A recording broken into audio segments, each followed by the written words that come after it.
Hey guys, a pile of leaves here from Retro Bandit Gaming. Today we're going to talk about How to Survive 2. This is a sequel to the PC game How to Survive Storm Warning Edition, and this game plays a lot like Diablo 3. If you've ever played Diablo 3, it's a top-down role-playing game. This plays a lot like Diablo in the sense that it is an RPG, and a lot of the menus are very similar in the way the game plays. You can't rotate the screen in certain ways. The map acts a lot like Diablo. But then there's a lot of features like what you're seeing right here that are similar to Fallout.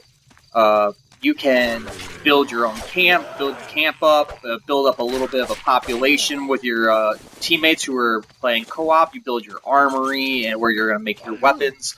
Also, you'll have your stash boxes, and you could also go to Kovac's base and get lots of resources on the easy without having to grind through going through multiple missions. And not unlike Diablo, this game is actually mission-based. So you might talk to somebody, and they're going to send you on a mission. You're going to say accept, and then you're going to get teleported to a mission zone, almost like a Diablo 3 style dungeon. This game it's really fun. It's just really fun to play. Some of the menus are a little bit tricky because this is a PC ported over to the Xbox One.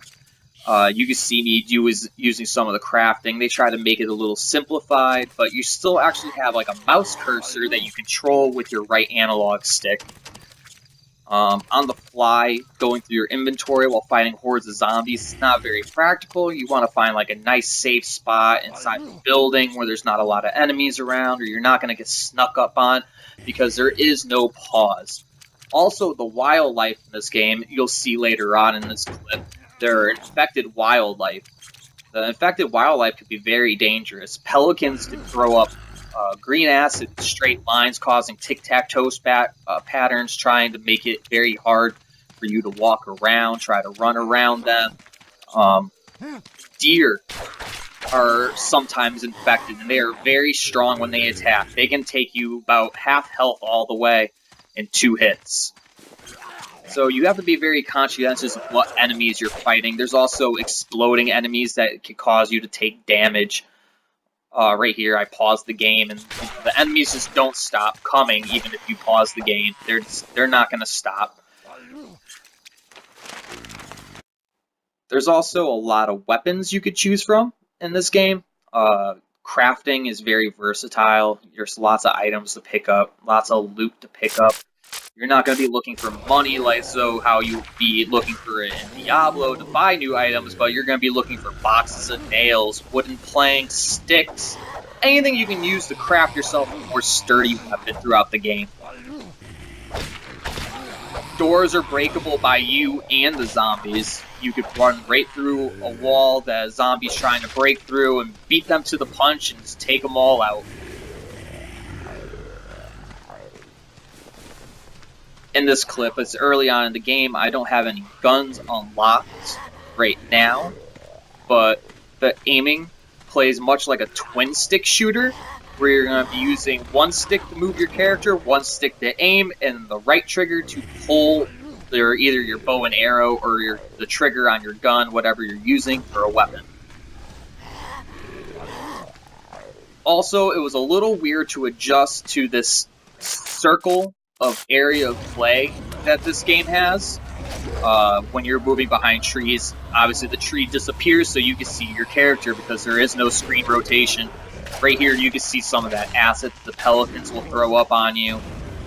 This is actually a dungeon zone. Here's a couple of enemies. Wild coyotes will try to attack you. These grotesque guys will explode if they come too close to you.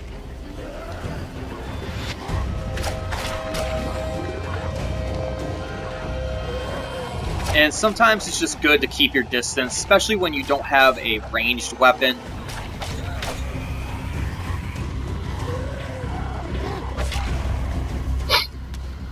But overall, I believe that 505 Games and Eko Software did a fantastic job on porting this over to the console.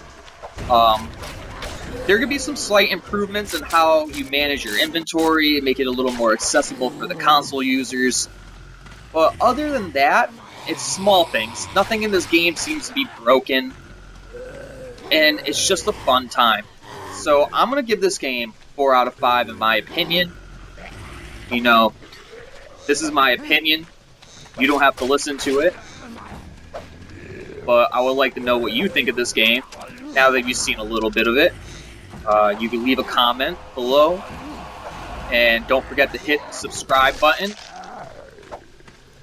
And next time, maybe we'll cover another zombie game or something else that people just might have overlooked. This game also only fetches a $14.99 price.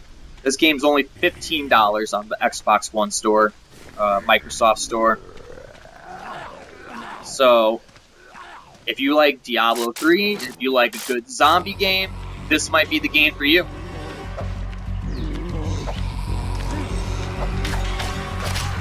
And until next time, this is going to be a pile of leaves with Retro Bandit Gaming in my late review of How to Survive